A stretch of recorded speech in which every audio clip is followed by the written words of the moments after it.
this time of year, maybe it's sort of a letdown for many gardeners out there, but if you have an itching green thumb this winter, Ryan Neal with the University of Arkansas's Division of Agriculture joins us now with some advice. Thank you for joining us. Hey, thanks for having me. So believe it or not, now is my favorite time of year to garden. Yes.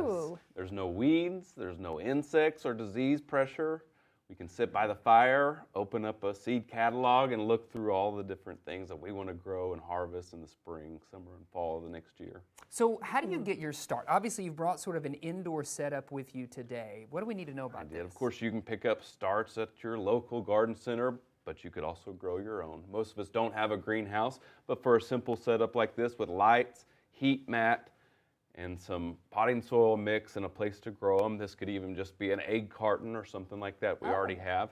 Put a little bit of seed in there. So if it's broccoli that's for the spring harvest, we'd want to go ahead and start that probably here in a couple weeks. Generally takes about 6 weeks to grow a plant that we'll put out in the garden probably middle of March. Okay. So really what we're aiming to do here is to give them a start, and then we're going to put them out in the garden, like you said, mid-March. Yeah.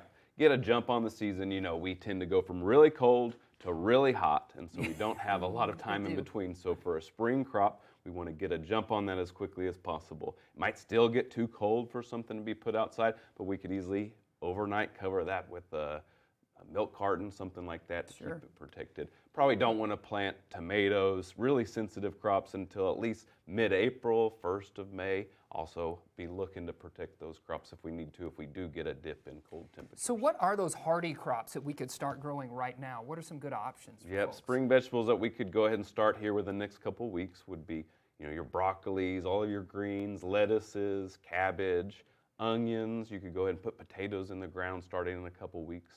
Those can withstand a little bit of cold temperatures down to probably 25 degrees. Anything colder than that certainly would want to protect either with a bed sheet or individual plants with a milk carton, something like that. Okay. Cool. Well, what would you recommend if folks want some indoor plants? What are some good indoor plants that folks can do?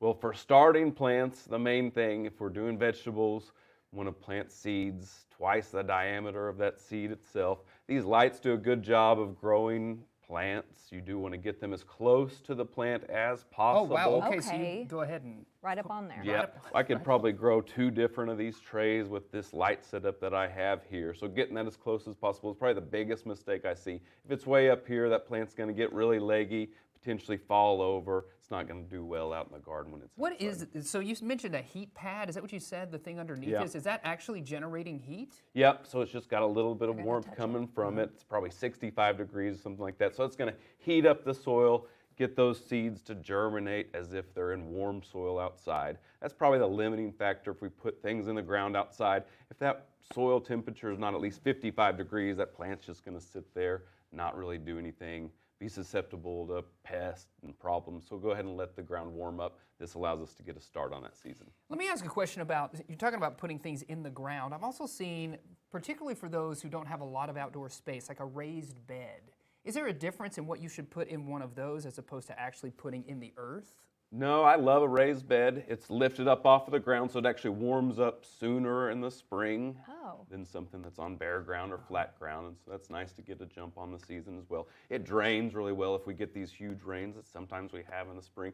Drains out faster. You can work the ground quicker and plant into that. So I'm a big fan of, you don't have to bend over as far, so I'm also a big fan of anything like that. Also cleaner, easier to know where to step and not to step. Exactly, yeah. Well, that's great advice, great tips. Anything else you want to share with us? One quick tip for folks as we let you go today. Just as we get these plants ready to go outside, we want to harden them off, so take them out for an hour one day, 2 hours the next day, get them ready to be acclimated, get some wind to kind of strengthen up the stems.